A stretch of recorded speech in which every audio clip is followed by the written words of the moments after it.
अंग्रेजों द्वारा लिखित इतिहास में चार बातें प्रचारित की जाती है। पहली यह कि भारतीय इतिहास की शुरुआत सिंधु घाटी की सभ्यता से होती है। दूसरी यह कि सिंधु घाटी के लोग द्रविड़ थे, अर्थात वे आर्य नहीं थे। तीसरी यह कि आर्यों ने बाहर से आकर सिंधु सभ्यता को नष्ट करके अपना राज्य स्थापित किया था। चौथी यह कि आर्यों और दस्तुओं के निरंतर झगड़े चलते रहते थे। कि ये सब बातें सही है? आर्य बाहर से आए, लेकिन कहाँ से आए उसका कोई सटीक जवाब किसी इतिहासकार के पास नहीं है। कोई सेंट्रल एशिया कहता है, तो कोई साइबेरिया, तो कोई मंगोलिया, तो कोई ट्रांस कोकेशिया। तो कुछ लोगों ने आर्यों को स्कैंडिनेविया का बताया। मतलब यह है कि किसी के पास आर्यों का सबूत नहीं है। फिर भी साइबेरिया से लेकर स्कैंडिनेविया तक हर कोई अपने अपने हिसाब से आर्यों का पता बताता है। अधिकतर मानते हैं कि वे मध्य एशिया के थे। भारत की सरकारी किताबों में आर्यों के आगमन को आर्यन इन्वेजन थ्योरी कहा जाता है। इन किताबों में आर्यों को घुमंतु या कबीलाई बताया जाता है। ये ऐसे खानाबदोश लोग थे जिनके पास वेद थे, रथ थे, खुद की भाषा थी और उस भाषा की लिपि भी थी। मतलब यह कि वे पढ़े लिखे, सभ्य और संस्कृत खानाबदोश लोग थे। यह दुनिया का सबसे अनोखा उदाहरण है कि खानाबदोश लोग नगर सभ्यता से ज्यादा सभ्य थे। यह थ्योरी मैक्स मूलर ने जानबूझकर गढ़ी थी या कि उनकी जानकारी अधूरी थी, यह कहना मुश्किल है। मैक्स मूलर ने ही भारत में आर्यन इन्वेजन थ्योरी को लागू करने का काम किया था, लेकिन इस थ्योरी को सबसे बड़ी चुनौती 1921 में मिली। अचानक सिंधु नदी के किनारे एक सभ्यता के निशान मिल गए। कोई एक जगह होती तो और बात थी, यह कई सारी जगहों पर सभ्यता के निशान मिलने लगे। इसे सिंधु घाटी सभ्यता कहा जाने लगा। ऐसे में मैक्स मूलर की आर्यन इन्वेजन थ्योरी समक्ष सवाल यह खड़ा हो गया कि यदि इस सिंधु सभ्यता को आर्य सभ्यता मान लिया जाए तो फिर थ्योरी का क्या होगा। ऐसे में फिर इतिहासकारों ने धीरे धीरे यह प्रचारित करना शुरू किया कि सिंधु लोग द्रविड़ थे और वैदिक लोग आर्य थे। सिंधु सभ्यता आर्यों के आगमन के पहले की है और आर्यों ने आकर इसे नष्ट कर दिया। संभवतः विदेशी और उनके भारतीय अनुसरणकर्ताओं के लिए यह समझना मुश्किल रहा होगा कि सिंधु घाटी की सभ्यता को विश्व स्तरीय शहरी सभ्यता थी। इससे पूर्व तो पश्चिमी सभ्यता के पास ऐसे नगर नहीं थे। इस सभ्यता के पास टाउन प्लानिंग का ज्ञान कहाँ से आया और उन्होंने स्विमिंग पूल बनाने की तकनीक कैसे सीखी, वह भी ऐसे समय जबकि ग्रीस, रोम और एथेंस का नामो निशान भी नहीं था। संभवतः यही सोचकर यह प्रचारित किया गया होगा कि वह वैदिक सभ्यता के नगर नहीं है तो द्रविड़ सभ्यता के नगर है। सिंधु यह कहे कि द्रविड़ सभ्यता और वैदिक सभ्यता दोनों अलग अलग सभ्यता। सिंधु लोग द्रविड़ थे और वैदिक लोग आर्य थे। आर्य तो बाहर से ही आए थे और उनका काल सिंधु सभ्यता के बाद का काल। इस थ्योरी को भी भारतीयों ने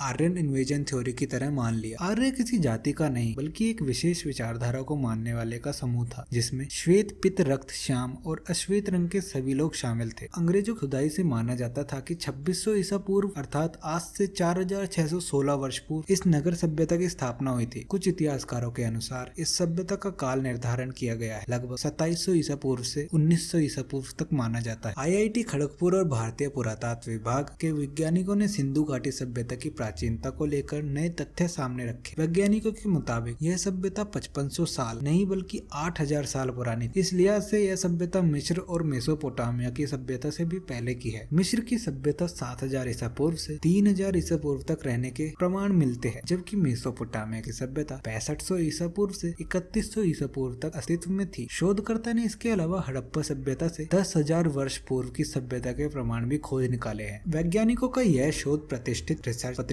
नेचर ने प्रकाशित किया है। 25 मई 2016 को प्रकाशित यह लेख दुनिया भर की सभ्यताओं के उद्गम को लेकर नई बहस छेड़ गया है। वैज्ञानिकों ने सिंधु घाटी की पोट्री की नई सिरे से पड़ताल की और ऑप्टिकली रिटिम्युलेटेड लुमिनेशन तकनीक का इस्तेमाल कर उसकी उम्र का पता लगाया तो यह 6000 वर्ष पुराने निकले हैं। इसके अलावा अन्य कई तरह की शोध से यह पता चला कि यह सभ्यता 8000 वर्ष पुरानी है। इसका मतलब यह कि यह सभ्यता तब विद्यमान थी जबकि भगवान श्री राम 5114 ईसा पूर्व का काल था और श्री कृष्ण के काल 3228 ईसा पूर्व में इसका पतन होना शुरू हो गया। वैज्ञानिकों की इस टीम के अनुसार सिंधु घाटी सभ्यता का विस्तार हरियाणा के बिर्राना और राखीगढ़ी में भी था। उन्होंने बिर्राना की एकदम नई जगह पर खुदाई शुरू की और बड़ी चीज बाहर लेकर निकली। जानवरों की हड्डियां, गायों की सींग, बकरियों, हिरण और चिंकारे के अवशेष मिले। डेक्कन कॉलेज के अराती देशपांडे ने बताया इन सभी के बारे में कार्बन 14 के जरिए जाँच की गयी, जिससे यह पता चला कि इस दौर में सभ्यता को किस तरह की पर्यावरणीय स्थिति का सामना करना पड़ा था। सिंधु सभ्यता की जानकारी हमें अंग्रेजों के द्वारा की गई खुदाई से ही प्राप्त होती है, जबकि उसके बाद अन्य कई शोध और खुदाइयाँ हुई है जिसका जिक्र इतिहास की किताबों में नहीं किया जाता। इसका मतलब यह है कि इतिहास के ज्ञान को कभी अपडेट नहीं किया गया, जबकि अन्य देश अपने यहाँ के इतिहास ज्ञान को अपडेट करते रहते हैं। यह सवाल कि कैसे सिंधु सभ्यता नष्ट हो गई थी, इसके जवाब में वैज्ञानिक कहते हैं कि कमजोर मानसून और प्राकृतिक परिस्थितियों के बदलाव के चलते यह सभ्यता उजड़ गई। सिंधु घाटी में ऐसे कम से कम 8 प्रमुख जगह है जहाँ संपूर्ण नगर खोज लिए गए हैं, जिसके नाम हड़प्पा, मोहनजोदाड़ो, चनुदड़ो, लूथल, कालीबंगा, तुर्कोटदा, रंगपुर और रोपड़ है। सिंधु घाटी के लोग बहुत सभ्य वे नगरों के निर्माण से लेकर जहाज आदि सभी कुछ बनाना जानते थे। सिंधु सभ्यता एक स्थापित सभ्यता था। रूप से शहरी और नगरीय सभ्यता की शुरुआत इसलिए सिंधु घाटी से मानी जाती क्योंकि इस काल के नगर मिले हैं। उन स्थलों से प्राप्त अवशेषों से पता चलता है कि यहाँ के लोग दूर तक व्यापार करने जाते और यहाँ पर दूर दूर के व्यापारी भी आते। यहाँ के लोगों ने योजनाबद्ध तरीके से नगरों का निर्माण नहीं किया, बल्कि ये लोग व्यापार के भिन्न भिन्न तरीके भी जानते थे। आयात और निर्यात के चलते इनके मुद्राओं का प्रचलन होने से समाज में कई नई क्रांति का सूत्रपात हो चुका था। सिंधु घाटी सभ्यता के लोग धर्म, ज्योतिष और विज्ञान की अच्छी समझ रखते थे। इस काल के लोग जहाज, रथ, बैलगाड़ी आदि यातायात के साधनों का अच्छे से उपयोग करना सीख गए। सिंधु घाटी के लोग बहुत सभ्य थे।